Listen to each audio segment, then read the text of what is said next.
We've all been there, in a conversation that seems friendly and open on the surface, but somehow feels suffocating or even hurtful beneath the facade. But have you ever stopped to think that this may not be about the other person at all, but rather a calculated behavior that's been hiding in plain sight, a phenomenon known as passive aggression? Maybe you've seen it when someone accidentally cancels plans at the last minute, or when their words are laced with veiled criticism that leaves you wondering what you really did wrong. In this video, we're going to dive into the intricate mechanisms that drive passive aggression and uncover the self-deception and subtle manipulation that's controlling relationships and eroding empathy. Here are 6 insightful spoken sentences for the section The Art of Passive Aggression, unpacking the masks we wear. Passive aggression is the ultimate smokescreen, a way for us to hide our insecurities and vulnerabilities behind a mask of indifference, while secretly manipulating those around us to get the validation we crave. The ego is a master of passive aggression, using subtle digs and veiled insults to assert dominance and control, all while feigning hurt and innocence to avoid accountability. We often use passive-aggressive behavior to mask our own fear of vulnerability, of being open and honest about our true feelings and desires, which would leave us exposed and potentially hurt or rejected. But the mask of passive aggression is a slippery slope, one that can quickly turn from a coping mechanism into a full-blown strategy for manipulation and control, where we use people and their emotions as pawns to further our own ends. At its core, passive aggression is a form of emotional self-defense, a way for us to shield ourselves from the risk of being truly seen and known by others, which can be a terrifying prospect for those who fear rejection or abandonment.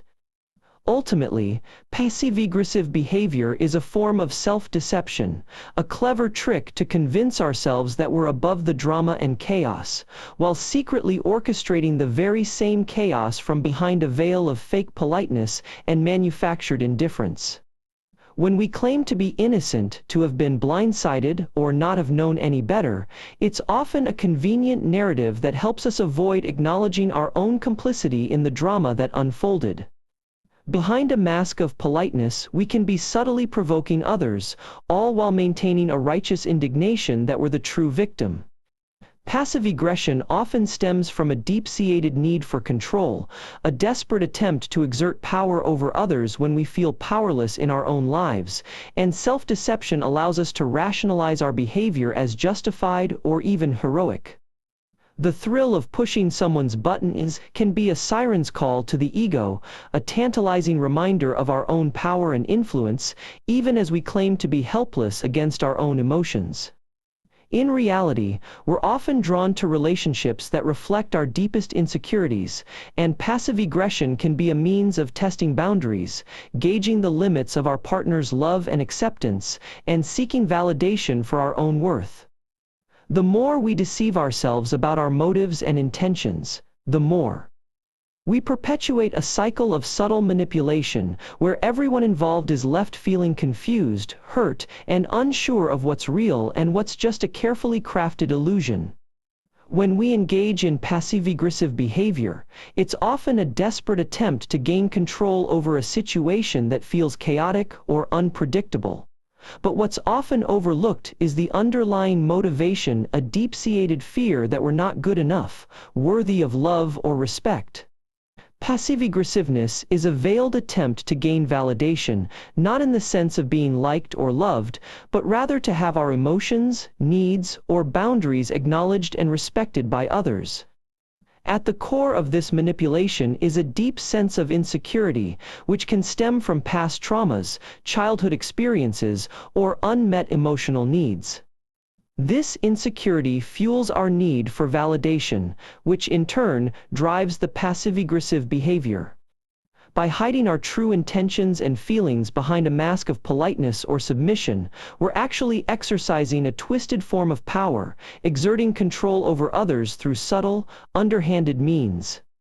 But what's particularly insidious about passive aggression is that it's often a projection of our own unmet desires for attention, intimacy, or connection that we're afraid to express directly, lest we risk rejection or hurt.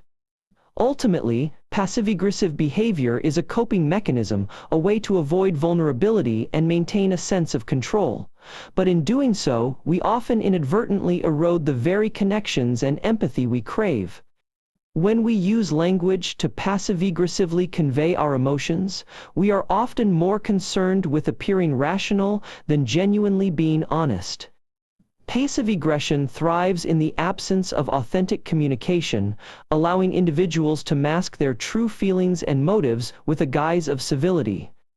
Insecurities, though often hidden behind a veil of confidence, can drive even the most seemingly secure individuals to engage in passive-aggressive behavior as a desperate attempt to assert control over their environment and the people within it.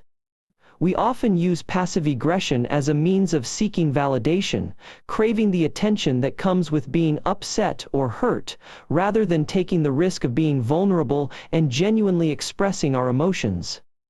Underlying all forms of passive aggression is an inherent fear of being exposed, rejected, or emotionally hurt, which can lead individuals to manipulate those around them to achieve a sense of emotional safety and control.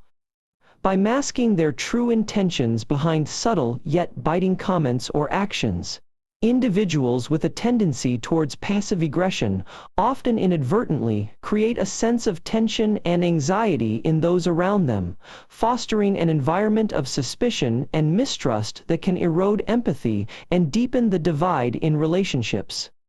When we engage in passive-aggressive behavior, it's often a thinly veiled attempt to validate our own insecurities through the fear and uncertainty we instill in others. Passive aggression is a masterclass in self-deception, where we project our own vulnerabilities onto others and then manipulate them into providing us with the emotional validation we desperately crave. The real motive behind passive-aggressive behavior isn't to express anger or frustration, but to exert control over those around us by making them feel trapped and responsible for our unexpressed emotions. By leveraging the powerlessness we feel in our own lives, passive aggression creates a toxic cycle of subtle manipulation that erodes empathy and leaves us feeling emotionally bankrupt. At its core, passive-aggressive behavior is a desperate cry for attention and connection, often rooted in the fear of being seen as vulnerable or weak in our relationships.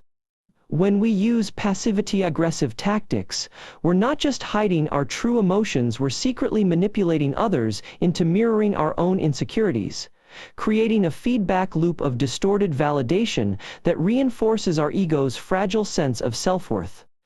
Thank you for tuning in to this thought-provoking exploration of the complex dynamics of passive aggression. As we've seen, the subtle manipulation and self-deception that often masquerade as harmless traits can have profound effects on our relationships and our capacity for empathy. Now it's your turn to reflect on these insights. If you've been affected by passive aggression or have strategies for navigating its impact, please share your observations in the comments below. And for more in-depth explorations of human psychology, like, subscribe, and join the conversation.